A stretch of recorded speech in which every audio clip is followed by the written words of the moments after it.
மகாராஜாதிராஜ ராஜகம்பீர சதுர்வேதங்களின் தலைவன் சதுரகிரி மலையை ஆளும் சித்தன் தம் சிவகணங்களின் மாய இச்சையை போக்க மாவுத்து வந்த மன்னன் யாழ் வல்ல வேதனையும் சடைமங்கை தாயையும் ஆட்கொள்ள வந்த ஆதிநாதன் அவரே மும்மூர்த்திகளின் தலைவர்.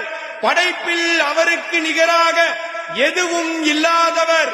அப்பா என்று அழைத்தால் அவர் தந்தையாகவும் மாறுபவர். தங்கம் போல் ஜொலிக்கும் உடலை கொண்டவர். பித்தன் அத்தன் சித்தன் கண்ணுதலாளன் முக்கண்ணன் உமையொரு பாகன் சித்தனுக்கெல்லாம் சித்தன் அனாதி சித்தன் எல்லாம் வல்ல எம்பிரான் சதுரகிரி சித்தன் ஸ்ரீ ஸ்ரீ சுந்தரமகாலிங்க சுவாமி எழுந்தருள்கிறார். வருகிறார் வருகிறார் வருகிறார்.